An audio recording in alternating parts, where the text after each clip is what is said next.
6 сараас их хугацаагаар Монгол байж болохгүйсэн учраас Клинавсаа шаваалдаг байсан. Тэгээд тэгхгүйгээр зүгээр л яшигны хүмүүсийн эндээ үлдчихье гэдэг шийдвэр гаргаад тэрийг Instagram дээр official post би бичсэн. Тэгчээд Америк руу хүрээд ирсэн ахгүй юу?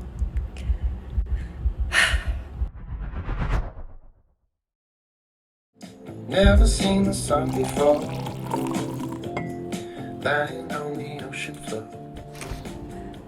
Excuse my wild hair. Би дөнгөж сая сэрчэл байж байна. Хэмцэн байна, sorry. Чам камерад арчлаа. Sorry. 2002 онд анх Америк ирсэн. Чехээс Америк руу ирж байгаа Чехтэйсэн. Тэгчээд буцаж Чех руу яваад дахиад 2003 онд ирсэн байгаа таахгүй. За 2003 оноос 2017 он хүртэл ерөнхийдөө бол Америкт байсан гэж бодонгууд 14 жил Калифорниуд байжгаад 4 жил Монголд байсан юм шиг байна. Сүүлийн 4 жил Монголоос мэдчихэж байна. Gina Max stay tuned. Батарлах ба штэ тий. Өнөөдөр чи банаад.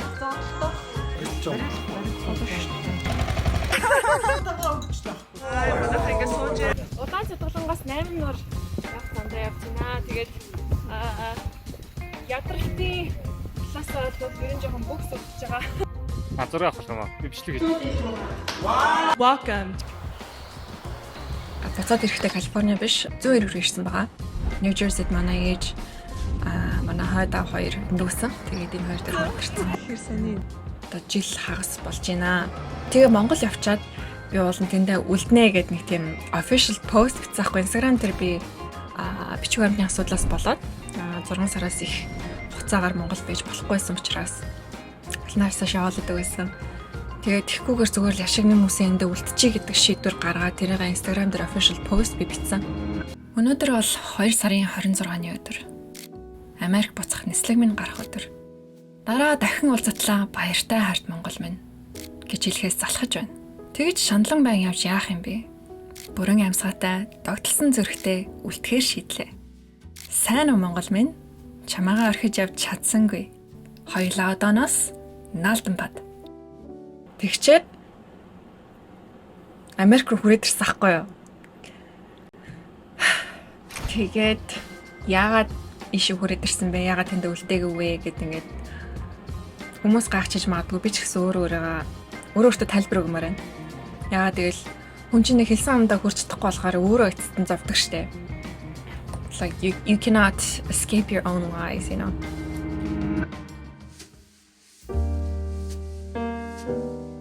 Амар олон шалтгаан байгаа. Тэгээд буцаж Америк руу ирэхгүй гэж бодохоор Америкт байсан бүх privilege-удаа алтна гэж бодохоор гинтэйгүү тийм нэг бодит байдал нэг хүнд санагдсан гэх юм уу. Ганцхан Монголын иргэн байгаад Монголд амьдрах юм бол цалин ямар билээ.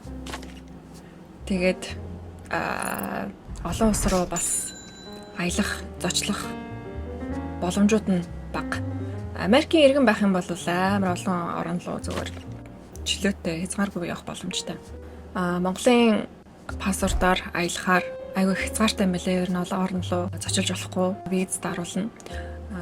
Виз даруулахаас гадна төлбөрийг нь дэлэхгүй Монголын төгрөгөөр олон улсын төлбөрийг төлнө гэдэг үнэхээр амар чанга санагдсан. Яаж би тэнд монголчууд хөөрхийн амтад гэж бодогцсон. Тэгээд ямар ч байсан Америкт байсан байгаа privilege-ууд алдчихлахгүй байна гэж бодоод буцаад түрээд ирсэн байгаа. Юуны өмнө сургуулийнхаа өрөө би дараагүй. Library руу авчих. Got my 2017 онд төгсчөөд 4-5 жил ингээ өөртөө явцсан Монголоос дарна гэдэг тийм романтик байдлаар төсөөлөөд Монголоос яаж игээл мөнгө асгаал тэгэл дарчих хэлгүүдэй гэж бодож исэн бодлууд маань за энэ худлаа юм байна гэж бас бодсон. Гэхдээ явандаа буцаад Монголдоо гоё байртаа болоод амьдрах хүсэл байгаа. Ягаад гэх юм бол Монголын юу татагдаад байдаг гэдгийг би яг сайн ойлгохгүй. Гэхдээ хамт олон юм болов хамт олон найз нөхөд гэр бүлийнхэн гараад хідэж найзалж болох тэр боломжууд. My friends. Joe, David.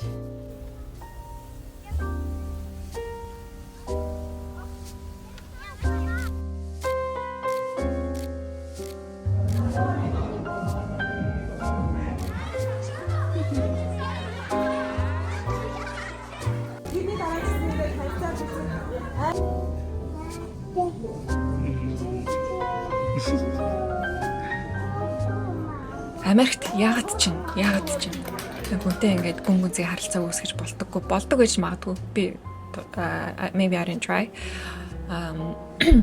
Гэхдээ бүгдээрээ л нэг тийм завгүй байд юм шиг надад санагддаг.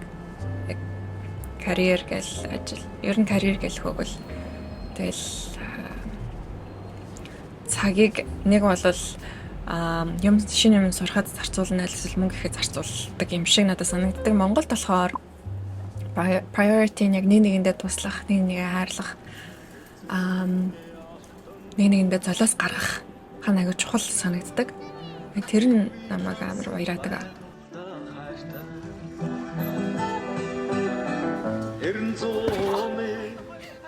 Өгч ээж авч ээж тусалж ээж туслуулж ээж ингээ хүн гэдэг мэдэрч байгаа хгүй. Тэгэхгүй энд ингээл одоо жишээлбэл хурц ирээд хамгийн анхны анзаарсан юм гэх юм бол хинээч тусламжгүйгээр би дэлгүүр ороод худалдаа авалт хийгээд гараад ирж байгаа. Хинтэж харцахгүйгээр гараад ирдэг.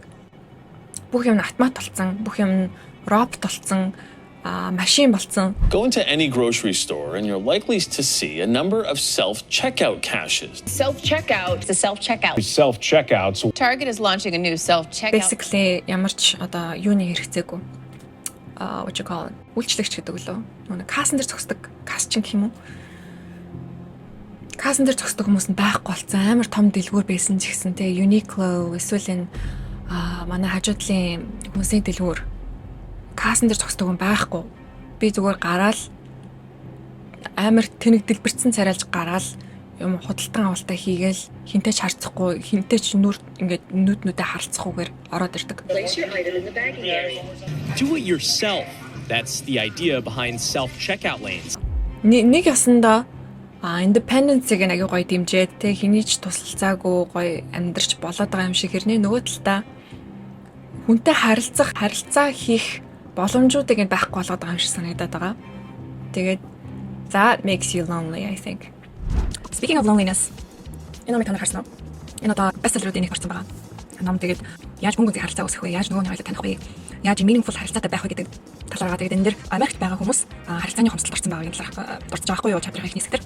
Тэгээд statistics өгсөн байсан Америкт and loneliness-ийг ямар хэмжээтэй байгаа вэ гэдэг дээр 36% of Americans reported that they felt lonely frequently or almost all of the time, including 61% of young adults and 51% of young mothers. In 2013, Americans spent an average of 6.5 hours per week with friends. 7 хоногт 6 цаг хагасыг найзуудтайгаа зарцуулахад өнгөрөөдөг байсан юм байна 2013 онд.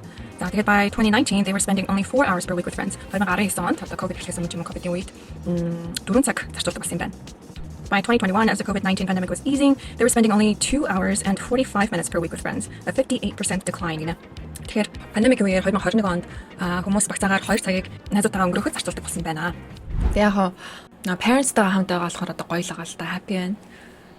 Гэтэ яг одоо тэгээ өөрөө гэсэн ингээд тэгээ байртай өрөөтэй байгаад амар жаргалтай байдаг. Яг гадаа ч гэсэн амар тайван, ямар ч тийм чимээ шууган байхгүй, хинч намайг distract хийхгүй. Үнэхээр гэр бүлийн гэрийн нөхцөл бол хизээч талархаж appreciate хийж байгаагүйгээр appreciate хийж байгаа. Яг энэ гэр бүлээ ингээл болдог бол тэр чигт нь аваад ингээд Монголд тавьчмаар байгаа байхгүй. Монголд очиод гоё найз нөхдөд гарч ордог, гоо сайхан руу ордог. Тэгээ гадаа гоё ингээ garden дээр цэцэг навч авслаад жимс ногоогоо ургуулад тэгээд их жахихаараа ороод гараад гоё динер хост хийгээд ингээд нэг тийм community-тэй байхыг амар хүсэж байгаа байхгүй. Тэгээд тэр бүхэн Монголд бол бүрэн хангагдсан байлээ. Тэрийг нүдэрээ харж зүрхээрээ мэдэрсэн. Тэрнээс илүү үнцэнтэй байхгүй юм шиг.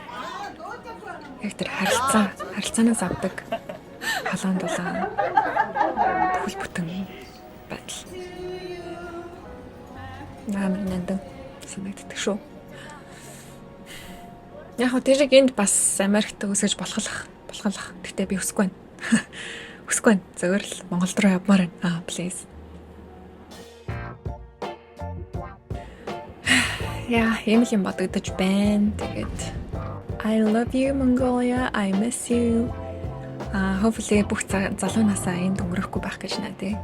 Өнгөрөөсөн ч яах вэ одоо тэгэл хөлийн шүртгэлэх та тий. Гэхдээ амьдралын нөхцөл байдал намайг Монголд удаан байлгаагүй. Удаан байхын төлөө би эндээ зүтгэж байгаа, хичээж байгаа, өдөр болгон хичээж байгаа. За ямар хэм ярьж байгаа. За. Окей. Ийм л энэ. Тэгээд Америкт байгаа хүмүүс гэж хэлэхэд хэлэх юм алах дөө. Тэгээд эндээ гоё байвал гоё бай. Монголда бас класс хэмжээвэл очиод үзээрэй гэж хэлээ та. Peace out.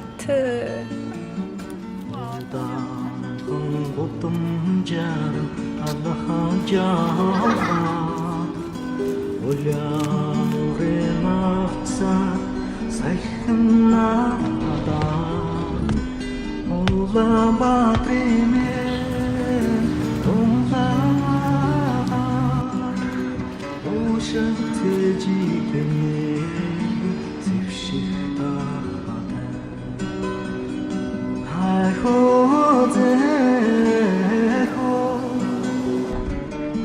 hold it.